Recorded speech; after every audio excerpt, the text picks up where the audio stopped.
देश के संविधान के प्रति सबको नतमस्तक होना चाहिए। देश के संविधान को जलाने वाले लोग देश के गद्दार हैं।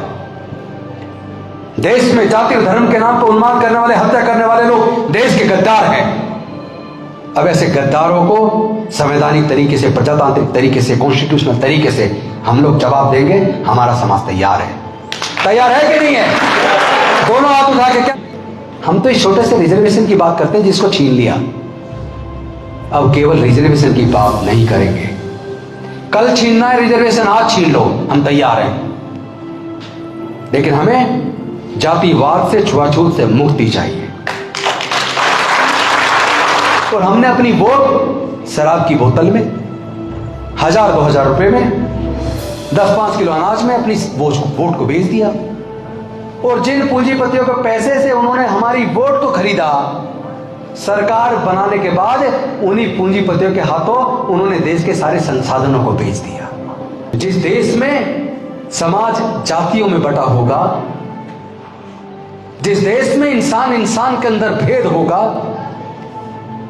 जिस देश में स्त्री और पुरुष के अंदर एक भयंकर खाई होगी, वो देश कभी दुनिया में तरक्की के मामले मुकाबले में खड़ा नहीं हो सकता।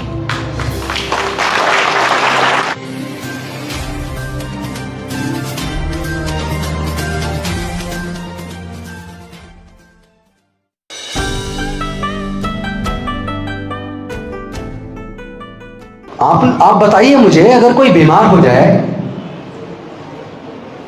डॉक्टर कहे आपका ऑपरेशन होना है, आप खून का इंतजाम करो, ब्लड की जरूरत पड़ेगी, क्या आपने आज तक सुना है किसी को यह कहते हुए कि मुझे ब्लड केवल ब्राह्मण का चाहिए, या मुझे ब्लड केवल क्षत्रिय का चाहिए, या मुझे ब्लड केवल वैश्य का चाहिए? तब तो सब ये कहते हैं भाई ब्लड की जरूरत है, ब्लड जान बचानी है किसी की, कोई भी यार ब्लड डोनेट कर दे, कोई भी आ जाए, यही कहते हैं ना। इसका मतलब कुदरत ने तो इंसान पैदा किया, कुदरत ने जातियां नहीं बनाई। और वैसे भी हमें इस बात पे भी चिंतन करना चाहिए, चर्चा करनी चाहिए कि जाति अमेरिका में नहीं है,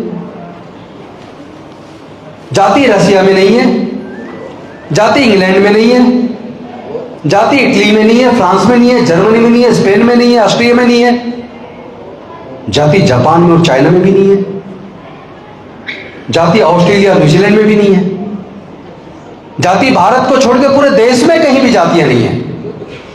तो फिर भारत में ही जातियां क्यों हैं? और जातियों के वजह से उत्पीड़न क्यों है? इस पे क्या चिंतन नहीं करना चाहिए? जाति किसने बनाई और जाति के बनने से फायदा किसको हुआ, और जाति के होने से नुकसान किसको हुआ? कभी हमें क्या सोचना नहीं चाहिए कि 3500 साल तक भारत में 90% लोग गुलाम रहे? धर्मशास्त्रों में लिखकर 90% लोगों को 3500 साल तक पढ़ने नहीं दिया, उस पर पढ़ने लिखने पर धार्मिक बंदिश लगा के रखी। 3500 साल तक धर्मशास्त्रों में लिखकर देश के 90% लोगों को व्यापार करने पर और संपत्ति रखने पर धार्मिक बंदिश लगा के रखी।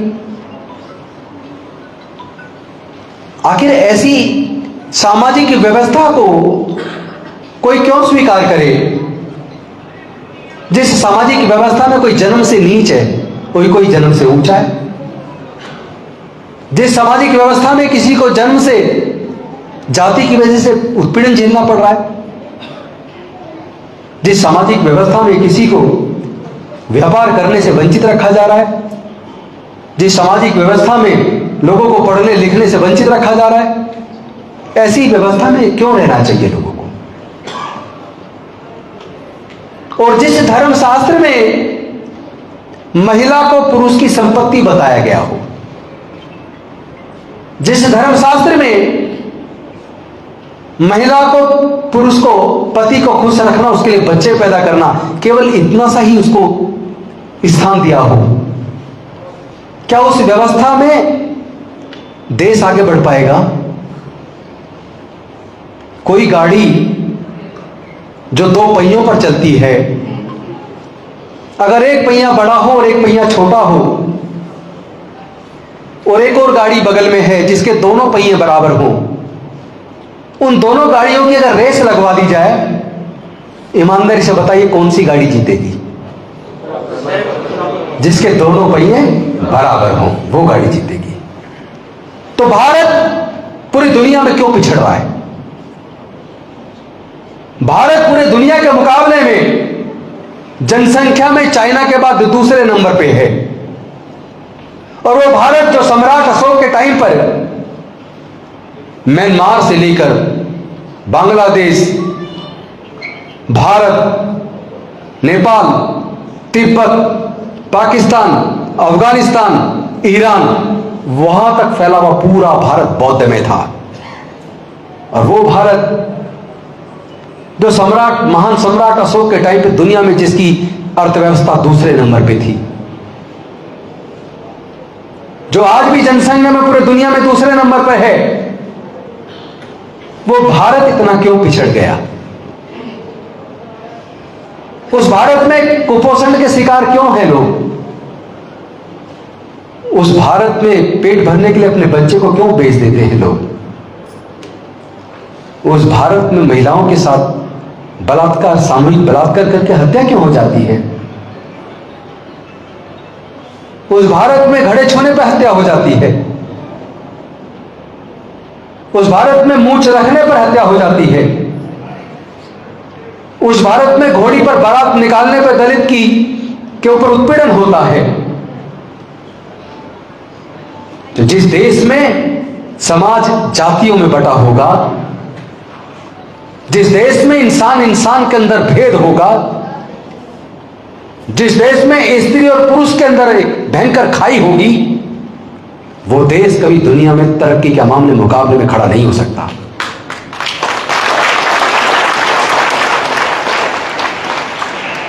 एक जाति अपनी जाति की वजह से देश के सारे संसाधनों की मालिक बन जाए और अनेकों जातियां दलित, पिछड़े, आदिवासी होने की वजह से देश की संपत्ति, संपदा सबसे दूर रह जाए। जिस प्रकार अगर एक शरीर का एक अंग इतना मजबूत हो जाए कि वो हथौड़े से भी ना टूटे, एकदम लोहे के बराबर, अगर एक शरीर की एक बाजू लोहे के बराबर मजबूत हो जाए और बाकी का पूरा शरीर पैरालाइज्ड हो जाए, और एक शरीर दुबला पतला लेकिन स्वस्थ, उन दोनों के बीच में अगर दौड़ लगवा दे, कौन जीतेगा? दुबला पतला जीतेगा जो स्वस्थ है। बेशक से वो पतला है, कमजोर है, लेकिन वो व्यक्ति जिसका एक बाजू लोहे हार्ट बहुत मजबूत है लेकिन बाकी का शरीर पैरालाइज्ड है, तो पैरालाइज्ड शरीर उस दुबले पतले व्यक्ति का दौड़ में मुकाबला नहीं कर सकता।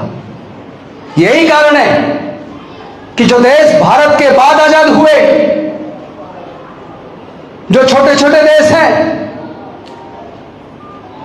जिसमें भारत के मुकाबले में प्राकृतिक संपदा नहीं है, उसके बावजूद वो देश आगे निकल गए और पूरे धन धान्य, प्राकृतिक संपदाओं से सराबोर भारत उन देशों की तुलना में बहुत ज्यादा पिछड़ गया। क्योंकि यहां केवल एक बाजू को तो लोहालाट कर दिया, लेकिन इस जातिवादी व्यवस्था ने देश के 90-95% को पैरालाइज कर दिया। हजारों साल तक पढ़ने नहीं दिया यार, हजारों साल तक व्यापार से वंचित रखा, संपत्ति से वंचित रखा। धर्मशास्त्रों में यहां तक लिख दिया कि अगर कोई शूद्र, दलित, अछूत अगर संपत्ति जोड़ ले तो उसकी संपत्ति को छीन लेना चाहिए। क्या ऐसी व्यवस्था से भारत मजबूत होगा? और ये जो जातिवादी मानसिकता वाले लोग हैं, सही कहूं तो ये मानसिक रूप से बीमार हैं। सही कहूं तो जो जाति और धर्म के नाम पर उन्माद पैदा करते हैं, जो देश के अंदर नफरत का वातावरण पैदा करते हैं, जो देश में लोगों को जाति और धर्म के नाम पर बांटने का काम करते हैं, वो लोग सच्चे मायने में देशद्रोही हैं। देशद्रोही होने की डेफिनेशन में इस बात को जोड़ा जाना चाहिए जो समाज में विघटन पैदा करें, जो समाज में नफरत पैदा करें, जो जाति धर्म के नाम पर हत्याएं करें, ऐसे लोगों को देशद्रोह की श्रेणी में रखा जाना चाहिए। मैं जानना चाहता हूं, जब भारत आजाद हुआ, ये तो आप सब जानते हैं, अलग अलग मंचों से सुनते होंगे कि डॉक्टर बाबा साहब अम्बेडकर जी ने पूरा अपना जीवन लगाया। उनके 4-4 बच्चे इलाज के अभाव में मर गए, लेकिन डॉक्टर बाबा साहब अम्बेडकर में हिम्मत नहीं आ रही। उसके बावजूद अपना पूरा जीवन लगाकर, पूरा जीवन का बलिदान देकर, संघर्ष करके हमारे देश की महिलाओं को, दलितों को, पिछड़ों को, आदिवासियों को उन्होंने 3,500 साल की गुलामी से बाहर निकाल दिया। लेकिन उनके जाने के बाद हुआ क्या? डॉक्टर बाबा साहब अम्बेडकर हमारे पढ़ने के रास्ते खोल गए। कॉलेजों में हमारे लिए रिजर्वेशन की व्यवस्था करके हमारे आगे बढ़ने के रास्ते खोल गए। सरकारी नौकरियों में रिजर्वेशन देकर हमारे जज, engineer, doctor, collector, professor, scientist बनने के रास्ते खुल गए। पॉलिटिकल रिजर्वेशन करके हमारे ग्राम प्रधान, जिला पंचायत, नगर निगम काउंसलर, एमएलए, एमपी, मुख्यमंत्री, मंत्री, राष्ट्रपति बनने के रास्ते खुल गए। लेकिन उसके बाद हुआ क्या? डॉक्टर बाबा साहब अम्बेडकर चाहते थे कि जब मैं अकेला पढ़ लिख कर यहां तक आया और मैंने अकेले ने पूरा जीवन बलिदान करके, संघर्ष करके अपने लोगों को उनके हक और अधिकार सुनिश्चित किए, तो जब मेरे समाज के इतने सारे लोग पढ़ लिख जाएंगे, वो जज बन जाएंगे, वकील बन जाएंगे, इंजीनियर बन जाएंगे, डॉक्टर बन जाएंगे, कलेक्टर बन जाएंगे, प्रोफेसर बन जाएंगे, साइंटिस्ट बन जाएंगे, फिर पूरे देश को लेकर आगे बढ़ेंगे, पूरे समाज को आगे लेके बढ़ेंगे। लेकिन हमारे समाज के पढ़े लिखे लोगों ने डॉक्टर बाबा साहब अम्बेडकर के जाने के बाद समाज को धोखा दिया। वो अपने परिवार तक सीमित हो गए, वो अपने बच्चों तक सीमित हो गए। अगर वो अपने परिवार को बढ़ाते हुए, अपने बच्चों को बढ़ाते हुए थोड़ा सा समय और थोड़ा सा पैसा समाज के लिए लगाते, तो शायद जो दुर्दशा आज हमें देखनी पड़ रही है, ये नहीं देखनी पड़ती। उन्होंने सोचा नहीं था कि जिन लोगों को रिजर्वेशन की व्यवस्था करके मैं संसद के अंदर भेज रहा हूं, जिनको मैं विधानसभा में भेज रहा हूं, मंत्री बना रहा हूं, वो तो ये सोचते थे जब ये जीत के जाएंगे, अगर समाज पे कहीं पर जुल्म जाती होगी, कहीं अत्याचार होगा, तो हमारे ये जनप्रतिनिधि संसद के अंदर, विधानसभा के अंदर अपने समाज के दुख दर्द को उठाएंगे, उनकी लड़ाई को लड़ेंगे। लेकिन दुख तब होता है जब हमारे लोग जीत कर तो अपने रिजर्व सीट से जाते हैं, लेकिन वहां जाने के बाद समाज के साथ गद्दारी कर देते हैं, धोखा कर देते हैं, समाज के दुख दर्द को उठाते नहीं हैं, चुप्पी साध लेते हैं। यह शर्म की बात है। उनको याद रखना चाहिए, आप रिजर्व सीट से जीत कर आए हैं, आपकी ये संवैधानिक जिम्मेदारी भी है, आपकी ये मॉरल जिम्मेदारी भी है कि आप समाज के दुख दर्द को मजबूती के साथ वहां उठाएं। लेकिन नहीं उठा रहे, गूंगे बहरे बन के बैठ जाते हैं। ये ज्यादा दिन चलने वाला नहीं है, ये समाज के लोग उनको जवाब जरूर देंगे। एक और मैं बात आपसे शेयर करना चाहता हूं। जब भारत आजाद हुआ और बाबा साहेब के बलिदान से हमारे पढ़ने लिखने के रास्ते खुले, नौकरी के रास्ते खुले, धीरे धीरे हमारे लोग पढ़ने लगे, हमारे लोग नौकरियों में आने लगे, तो कुछ लोगों को ये तकलीफ हो गई कि जिस समाज के लोग 16-16 घंटे हमारी फैक्ट्री में, हमारे खेत में काम करते थे, वो काम के बदले में पैसे नहीं मांगते थे, जब चाहे हम उनकी बहन बेटियों की इज्जत लूट लेते थे, वो कभी ऊंची आवाज में बात नहीं करते थे। आज उस समाज के लोग काम के बदले में न्यूनतम मजदूरी मांगने लगे हैं। आज उस समाज के लोग जुर्म के खिलाफ थाने में जाकर मुकदमा दर्ज कराने लगे हैं। आज उस समाज के लोग हमारे बगल में कुर्सी पे बैठने लगे हैं आज उस समाज के लोग जुल्म के खिलाफ बोलने लगे हैं, आज उस समाज के लोग धरने प्रदर्शन करके अपनी आवाज उठाने लगे हैं। इस समाज के, इस गूंगे बहरे समाज के पास ये बोलने की ताकत कहां से आई? जब उन्होंने इस पे चिंतन शुरू किया तो उनको समझ आया कि ये जो डॉक्टर बाबा साहब अम्बेडकर जी ने इनके पढ़ने लिखने के रास्ते खोल दिए, पढ़ने लिखने से इन्हें अपने हक और अधिकार के बारे में जानकारी मिल गई, पढ़ने लिखने से इनको ज्ञान मिल गया, नौकरियों से इनके घर में थोड़ा पैसा आने लगा। तो जब ज्ञान मिला, अधिकारों की जानकारी हुई, घर में थोड़ा पैसा आने लगा, इससे लोगों के अंदर बोलने की ताकत आ गई, बोलने का सामर्थ्य आ गया। तो उन लोगों ने सोचा इसका मतलब बोलने की ताकत इन्हें पढ़ने लिखने से आई है, इनके घर में कुछ पैसा नौकरियों की वजह से आया है, फिर से इनके पढ़ने लिखने पर बंदिश लगानी होगी, फिर से इनके पढ़ाई के रास्तों को बंद करना होगा, फिर से इनके सरकारी नौकरियों आने के रास्ते को बंद करना होगा।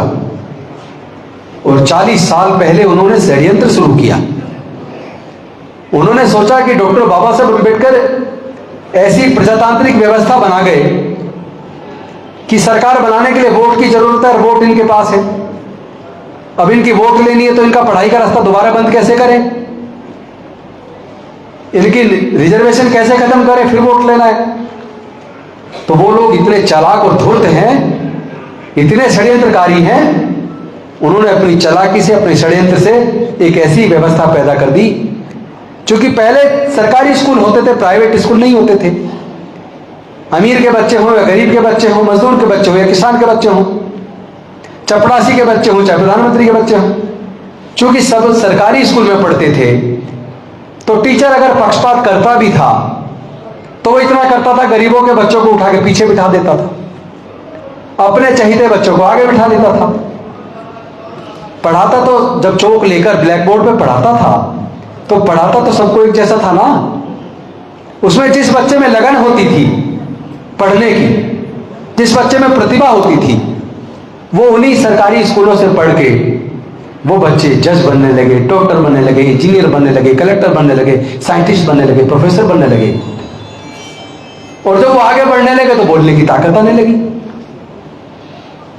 तो उन्होंने क्या किया कि इन स्कूलों को हम बंद तो नहीं कर सकते, इनके पढ़ने पर दोबारा से धार्मिक बंदिश तो नहीं लगा सकते, लेकिन उन्होंने फिर षड्यंत्र किया, धीरे धीरे सरकारी स्कूलों को कमजोर करना शुरू कर दिया और अपने बच्चों के लिए प्राइवेट स्कूल खोलने शुरू कर दिए। एक एक करके प्राइवेट स्कूल खुलते चले गए और सरकारी स्कूल कमजोर होते चले गए। जिस सरकारी स्कूल में 100 टीचर की जरूरत थी, वहां पे टीचर रह गए 20, 15, 25। क्या 25 टीचर 100 टीचरों का काम कर सकते हैं? नहीं कर सकते ना। और ये हालात ऐसे पैदा कर दिए कि देश के अंदर जिसके पास भी थोड़ा बहुत पैसा है वो अपने बच्चों को प्राइवेट में पढ़ाना पसंद कर रहा है। वो कह रहा सरकारी में पढ़ेगा तो कुछ बन नहीं पाएगा, वो कोशिश करता है कि प्राइवेट में पढ़ा दे। और प्राइवेट स्कूल के अंदर जो मध्यम दर्जे के पब्लिक स्कूल हैं उसमें एक बच्चे की फीस का खर्चा, किताबों का खर्चा, वर्दी का खर्चा, ट्यूशन का खर्चा, ट्रांसपोर्ट का खर्चा, सारे खर्चे अगर जोड़ लिए जाएं, एक बच्चे की पढ़ाई पे 8 से 10 हजार रुपया शहरों में पब्लिक स्कूल में खर्च होता है। सही कह रहा हूं, गलत कह रहा हूं? और हर परिवार में कम से कम 2 बच्चे हैं, यानी 2 बच्चे अगर उसको पढ़ाने हैं तो 15 से 20 हजार रुपया कम से कम 2 बच्चों के पढ़ाने के लिए एक मां बाप को चाहिए। मैं आपसे पूछना चाहता हूं, क्या हमारे समाज के 99% लोग ऐसे नहीं हैं जिनके पूरे परिवार की इनकम अगर जोड़ ली जाए, पूरे देश की अगर संख्या में देखें तो 99% लोग हमारे समाज के ऐसे हैं जिनके पूरे परिवार की इनकम एक महीने की 8,000 से 10 से 15, 20 हजार के बीच में है। 99% लोग।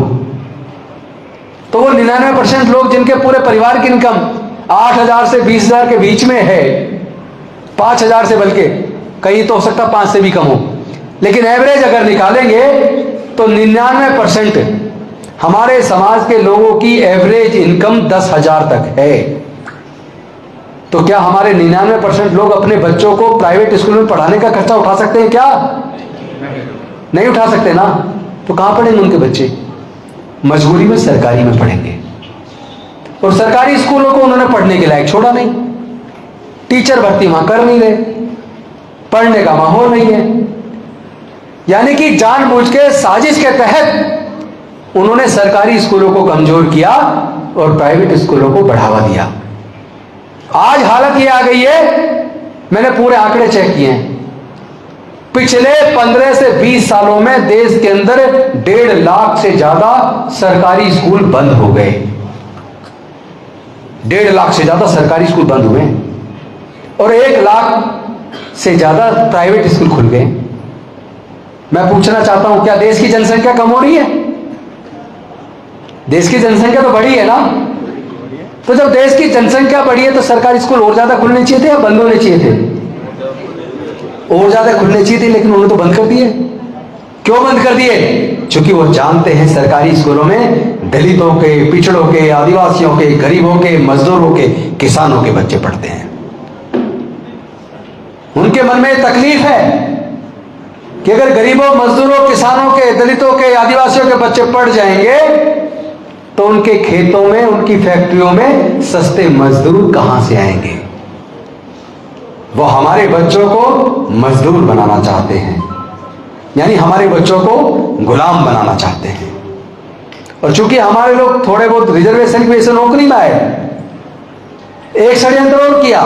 एक तरफ उन्होंने सरकारी एजुकेशन सिस्टम को कमजोर किया, दूसरी तरफ उन्होंने भारत सरकार के उपकरणों को धीरे धीरे प्राइवेटाइज कर दिया, बेच दिया। आज स्थिति यह है, भारत की सरकार ने पेट्रोलियम कंपनियां बेच दी, गैस कंपनियां बेच दी, बैंक बेच दिए, इंश्योरेंस कंपनी बेच दी, आईटीडीसी के होटल बेच दिए, रेलवेज बेच दिया, एयरपोर्ट बेच दिए, एयर इंडिया बेच दी, बाल्को बेच दिया, नाल्को बेच दिया। एक एक करके देश के सारे संसाधन इन्होंने पूंजीपतियों के हाथ बेच दिए। और जो बिक गया वहां रिजर्वेशन खत्म, वहां नौकरी खत्म। और तो बाद में लेटरल एंट्री ले आए, लेटरल एंट्री से डायरेक्ट जॉइंट सेक्रेटरी और डायरेक्टर सरकार में बना रहे हैं और वहां पे सीधा लिख देते हैं इसमें कोई रिजर्वेशन नहीं है।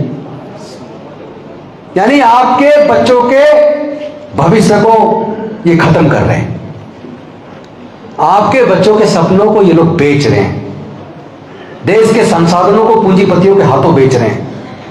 और इसमें हमारा आपका सहयोग है, ये ऐसे ही नहीं बिक रहा सब, इसमें हमारा शामिल है, हमारी गलतियां हैं। क्योंकि शायद आपको पता ना हो, जब डॉक्टर बाबा साहब अम्बेडकर संविधान लिख रहे थे और संविधान सभा में इस बात पे चर्चा शुरू हुई कि अब अंग्रेज जाने वाले हैं, अब हम अपनी सरकार चुनेंगे, तो सरकार चुनने के लिए किस किस को वोट का अधिकार मिलना चाहिए?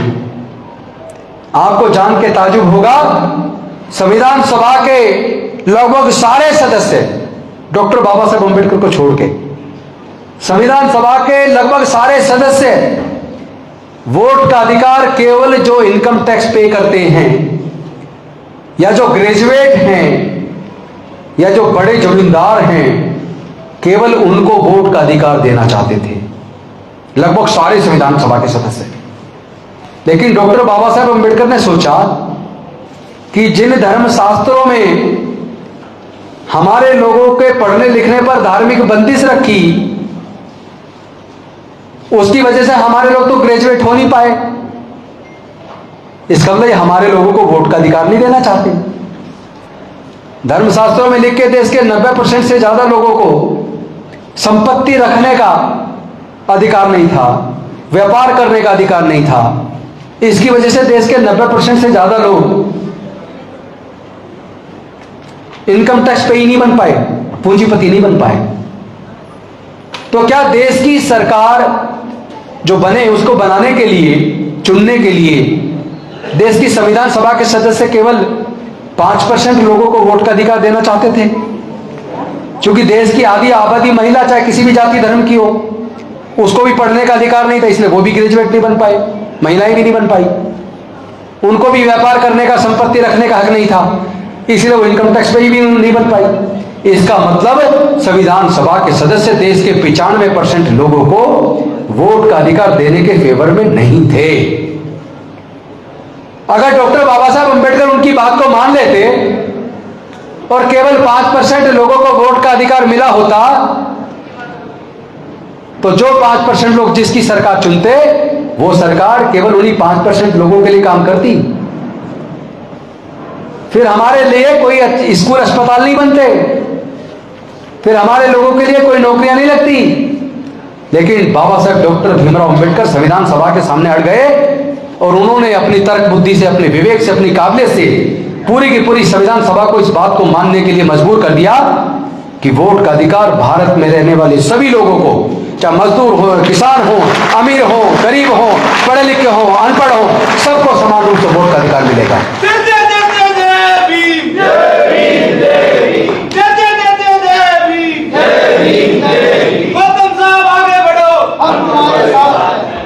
तो फिर हम लोग देश को कमजोर करने में, देश को उसके संसाधनों को बेचने में शामिल कैसे हुए? आप कहोगे हमने तो नहीं किया ऐसा कुछ, लेकिन मैं कह रहा हूं आपने किया, ज्यादातर लोगों ने किया। आप लोगों ने इस बात का ध्यान नहीं दिया कि कितनी मुश्किल से डॉक्टर बाबा साहब अंबेडकर जी ने हमें वोट का अधिकार दिलाया, और हमने अपनी वोट शराब की बोतल में, 1000-2000 रुपए में, 10-5 किलो अनाज में अपनी वोट को बेच दिया। और जिन पूंजीपतियों के पैसे से उन्होंने हमारी वोट को खरीदा, सरकार बनाने के बाद उन्हीं पूंजीपतियों के हाथों उन्होंने देश के सारे संसाधनों को बेच दिया।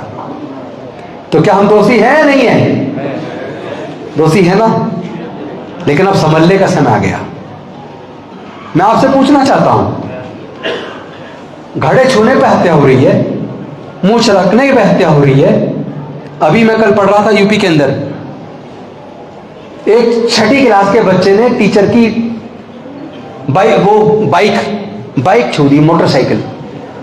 उस बच्चे को टीचर ने बहुत बुरी तरह मारा कि ये दलित है, मेरी बाइक कैसे छू दी, अपवित्र कर दी मेरी बाइक। तो भैया एक सवाल तो बनता है, और उस सवाल का जवाब इन जातिवादी लोगों को देना होगा। चैन से नहीं बैठेंगे हम यहां मंत्री बन के कुर्सी तोड़ने नहीं आए। हम डॉक्टर बाबा साहेब अंबेडकर के ईमानदार सिपाही हैं। हम गद्दारी नहीं करेंगे। हम पूरी वफादारी के साथ, हम अपने देश के प्रति भी वफादार हैं, हम अपने देश के संविधान के प्रति भी वफादार हैं, हम अपने समाज के प्रति भी वफादार हैं, हम डॉक्टर बाबा साहेब अंबेडकर के प्रति भी ईमानदार हैं, वफादार हैं। तो हमें एक सवाल तो पूछेंगे, सवाल बनता है, अगर हमारे घड़े छूने मात्र से हत्या हो रही है, तो भाई इस घड़े को बनाने वाले लोग तो हमारी समाज के हैं, फिर इस घड़े में पानी क्यों पीते हो? जिस खाने को आप खाते हैं, खेत में मजदूर के तौर पर, बेशक हम जमीन के मालिक ना हो, पर खेत में मजदूर के तौर पर अन्न तो हम ही लोग उगाते हैं। तो क्या आप खाना खाना बंद कर दोगे? जिन अस्पतालों में आप इलाज कराने जाते हैं, उन अस्पतालों का निर्माण मजदूर के तौर पे मेरे समाज के लोग करते हैं। क्या आप उन अस्पतालों में जाके इलाज कराना बंद कर दोगे? जिन स्कूल कॉलेजों में आपके बच्चे पढ़ते हैं, उन इमारतों का निर्माण मजदूर के तौर पे हमारे समाज के लोग करते हैं। क्या आप अपने बच्चों को उन स्कूल कॉलेजों में पढ़ाना बंद कर दोगे? जिन जूते और चप्पलों को आप पहनते हैं, उन जूते चप्पलों को मेरे समाज के लोग बनाते हैं। क्या आप जूते और चप्पल पहनकर उतार के नंगे पैर रहना शुरू कर दोगे? और जिस कपड़े को आप पहनते हैं ना, जिस कपास को हमारा मजदूर किसान उगाता है, जिस कपड़े को हमारे लोग बुनते हैं, क्या आप उन कपड़ों को पहनना बंद कर दोगे? सोच के देखो क्या क्या छोड़ना पड़ेगा। क्या छोड़ पाओगे? ऐसे देश नहीं चलता, ऐसे कोई समाज नहीं चलता। देश चलता एकजुटता से, देश चलता आपस में प्यार से, देश चलता सबको साथ लेके चलने से। और दूसरी बात, ये जो प्राकृतिक संसाधन हैं, चाहे वो खेत की जमीन हो, चाहे पहाड़ हो, नदियां हो, चाहे जल जंगल जमीन हो, खनिज पदार्थ की खाने हो, जहां अरबों खरबों रुपया पैदा होता है, मैं आपसे पूछना चाहता हूं, आप सब लोग ईमानदारी से बताइए, क्या खेत की जमीन कोई अपनी मां के पेट से लेकर पैदा हुआ है? क्या देश के जो प्राकृतिक संसाधन है कोई अपनी मां के पेट से लेकर पैदा होता है?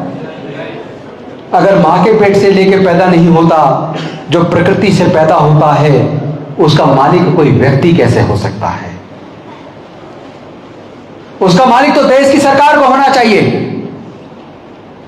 और भारत का संविधान कहता है देश के जितने संसाधन हैं सरकारों की जिम्मेदारी है कि उन संसाधनों के मालिक चंद लोग ना हो। ये देश की सरकारों की जिम्मेदारी है वो संसाधनों का विकेंद्रीकरण सभी लोगों में समान रूप से करें, किसी के साथ जाति की वजह से, धर्म के साथ की वजह से पक्षपात ना करें। तो फिर हमारे लोग खेत के मालिक क्यों नहीं है? देखे, देश के प्राकृतिक संसाधनों में हमारा हिस्सा क्यों नहीं है? हम तो इस छोटे से रिजर्वेशन की बात करते हैं जिसको छीन लिया। अब केवल रिजर्वेशन की बात नहीं करेंगे। कल छीनना है रिजर्वेशन, आज छीन लो, हम तैयार हैं। लेकिन हमें जातिवाद से, छुआछूत से मुक्ति चाहिए। आप सब कुछ ले लो, हमें देश के प्राकृतिक संसाधनों में बराबर की हिस्सेदारी, भागीदारी चाहिए। रिजर्वेशन केवल एक नाम है, इससे हमारी बदनामी तो हो रही है पर मिल कुछ नहीं रहा। कहीं एक वैकेंसी निकलती है, कहीं दो निकलती है। नौकरी लग किसकी रही है? किस बात का लालच? देश का संसाधन तो तुम ही कब जा रहे हो, उसमें हमारा हिस्सा चाहिए। सरकार जितने ठेके निकालती है, ठेकों में हमारी जनसंख्या के हिसाब से हिस्सा चाहिए। देश के सारे संसाधनों में हमें अपनी जनसंख्या के हिसाब से हिस्सा चाहिए। देश की सारी नौकरियों में हमें अपने जनसंख्या के हिसाब से हिस्सा चाहिए। देश के सारे न्यायालयों में हमें अपनी संख्या के हिसाब से हिस्सा चाहिए। अब लड़ाई हिस्सेदारी और भागीदारी की होगी। अब लड़ाई हिस्सेदारी भागीदारी की होगी। अब हम अपनी किसी बहन बेटी के साथ बलात्कार को बर्दाश्त नहीं कर सकते। अब हम अपने किसी युवक की हत्या को बर्दाश्त नहीं कर सकते। देश को एकजुट रखना है तो आपस में भाईचारा पैदा करो। देश के संविधान के प्रति सबको नतमस्तक होना चाहिए। देश के संविधान को जलाने वाले लोग देश के गद्दार हैं। देश में जाति और धर्म के नाम पर उन्माद करने वाले, हत्या करने वाले लोग देश के गद्दार हैं। अब ऐसे गद्दारों को संवैधानिक तरीके से, प्रजातांत्रिक तरीके से, कॉन्स्टिट्यूशनल तरीके से हम लोग जवाब देंगे। हमारा समाज तैयार है। तैयार है कि नहीं है? दोनों हाथ उठा के, क्या तैयार है? तो आज संकल्प लीजिए, दोनों हाथ खड़े रखे। जब तक संकल्प लिया है डॉक्टर बाबा साहब अंबेडकर, हम आपको धोखा नहीं देंगे। आपने जो जिम्मेदारी समाज की हमें दी है, हम पूरी ईमानदारी से निभाएंगे। और किसी कीमत पे अपनी बहन बेटी की, अपने भाई की इज्जत पे हम आज नहीं आने देंगे। हम देश के ऊपर, देश के तिरंगे के ऊपर, देश के संविधान के ऊपर किसी प्रकार की आंच नहीं आने देंगे। हम देश के अंदर शांति का वातावरण पैदा करेंगे, भाईचारा पैदा करेंगे। और जो लोग इस भाईचारे को तोड़ने की कोशिश करेंगे, उनको हम सबक सिखाने का काम करेंगे। क्या आप सब लोग तैयार हैं? बहुत बहुत धन्यवाद। नमो बुद्धाय, जय भीम, जय भारत। और ये जो मिशन जय भीम ने एक सपना देखा है, ये जो मिशन जय भीम ने एक सपना देखा है, चूंकि हमने एक बात समझे कि ये उत्पीड़न होता क्यों है। ये उत्पीड़न जाति की वजह से होता है ना? ईमानदारी से बताइए, उत्पीड़न जाति की वजह से होता है ना? तो जब तक हम जाति में बने रहेंगे, जब तक जातियां बनी रहेंगी, तब तक जातिगत उत्पीड़न बना रहेगा।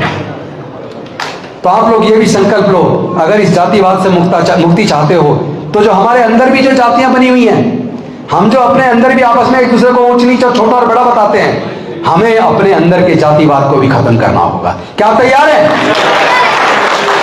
तो जो बुद्ध का धम्म है, जिसमें समता, स्वतंत्रता, बंधुता और न्याय है, जिसमें प्रज्ञा है, शील है, करुणा है, आप खुद, हमें बहन बेटियों से, अपनी माताओं से पूछना चाहता हूं, अगर आप बुद्ध के धम्म के पंचशील को हमारे लोग मानने लग जाएं, वो झूठ बोलना बंद कर दें, वो हिंसा बंद कर दें, वो किसी दूसरी औरत के साथ गलत व्यभिचार ना करें, वो किसी भी प्रकार का नशा बंद कर दें, हिंसा बंद कर दें, तो सच बताओ आपके घर में तरक्की होगी नहीं होगी?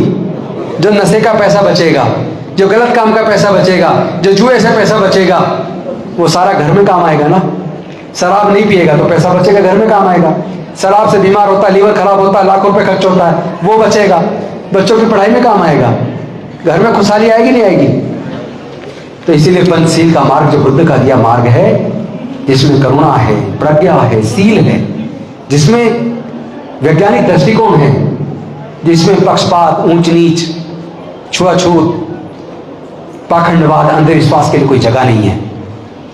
जब आप अच्छे मार्ग पर चलेंगे आपका कल्याण होगा, आपके घर में खुशहाली आएगी, तरक्की होगी, भारत में भाईचारा बढ़ेगा, भारत मजबूत होगा। भारत से बुद्ध का देश या पूरी दुनिया ने स्वीकारा, पूरी तेजी से पूरी दुनिया अपना रही है। तो भारत का अगर कल्याण करना तो फिर से भारत को बौद्ध में बनना होगा। और मिशन जय भी